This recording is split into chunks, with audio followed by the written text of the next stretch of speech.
Okay, let's look at pricing to influence behavior. So, again, consumers recognize that price implies the service or product has value to them, right? So, if it's cheaper, they're going to say it has less value. And if it's more expensive, it's going to have more value in general. There can be some differentiations there as well. So, $50, for an example, for 10 lessons seems like a reasonable amount, unless you only attend one lesson and then you're paying $50 for one lesson. But this type of pricing is frequently used to promote desired behaviors. I think of like a gym membership, right? They'll say, the first, you sign up for our automatic deduction in the first 6 months or $1 a month. And after that, it goes to $30 a month. Well, overall, you think $30 a month even isn't even a bad price, but I can also get the $1 a month as well. And they know that a lot of people are going to drop off at a certain point. So again, we're going to talk about that lower early registration fee for an incentive. So if they sign up early, they get a discount. So what we can do is we can look at it from the gym example I just said, or if you look at like I'm going to attend a professional conference, right? You got the early bird rate where you're going to save a little cash. You can also look at it from a fine perspective as too. So we look at late fines or replacement fees and stuff like that. I know movie rentals aren't a big of a deal nowadays, but for a long time you could rent a movie for a couple dollars a night or whatever it may be, and that was good for only 3 or 4 nights. They wanted you to bring it back so they could rent it again. So after that, it became like $10 or $20 or something like that to either pay the fee or replace the movie. And it's just to encourage the return of the books or movies so that more people could use them and they'd make more money over the long haul. So a couple other things we can look at here with influencing behavior is we can talk about down payments or bonds. So if you're having a tournament, we can require a non-refundable down payment or a bond that the team has to put down to be in a tournament, and it's too costly, or it's very costly for them to withdraw from the tournament at the last minute. So they're more than likely going to make sure that they are in the tournament unless something crazy happens. And we also look at fees on the other end where we look at like care of facilities and equipment.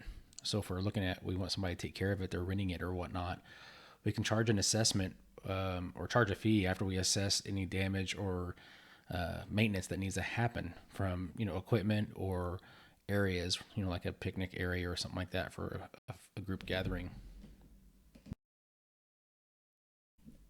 Okay, so let's look at a couple other ways we can influence behavior. We can give discounts for season tickets so that we can promote regularly attendance. And you see this a lot like with water parks, right? You have a season pass to a water park or an amusement park, and that's going to promote a certain amount of attendance consistently, hopefully. The other thing you can do is you can have special pricing for people that use come directly to you instead of using a third party. So this is something evident in travel, right? If you book your transportation or your lodging online with a provider directly, they'll give you a cheaper rate than if it would be if you went through a third party agent. And then we can look at promoting efficiency through our pricing, right? So, in certain industries, and it happens in parks and recreation as well, is there's a seasonal fluctuation in supply and demand.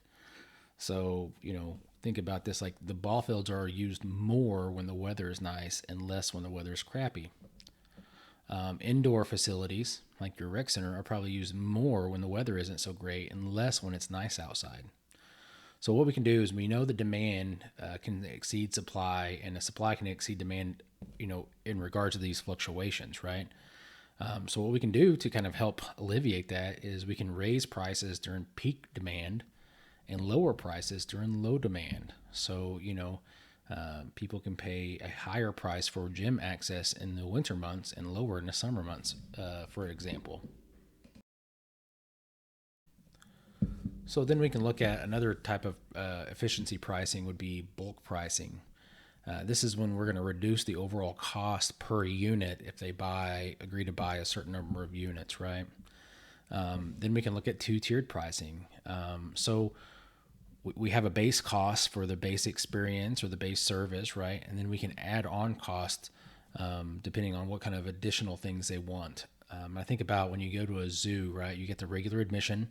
And then if you want to have like an animal encounter, which is pretty common at most zoos, you can pay an extra $15 to $20 to have that encounter. I think about I went to Cincinnati Zoo and we had the penguin encounter, and I think it was $15-$20 to sit in a room with penguins. So that's an add-on. So it's a part of that two-tiered pricing policy or promotion.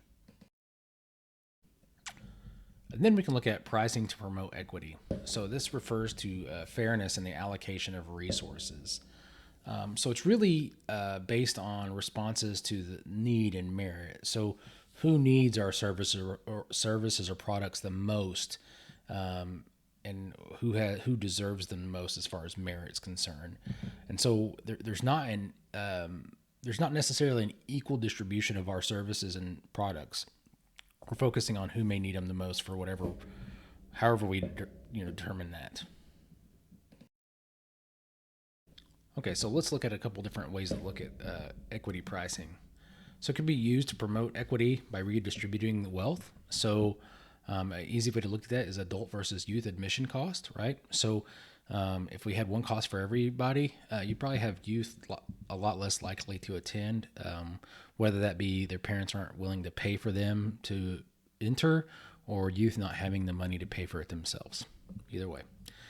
You can also do it to promote equity for the experience by making it more accessible to quote unquote needy. I'd like to say more of a deserving market area population. So, we can make fees a little bit more affordable for certain populations. And then we can make a higher financial contribution necessary for those with more resources or the less needy market. And I think about this as far as scholarships for youth programs, right?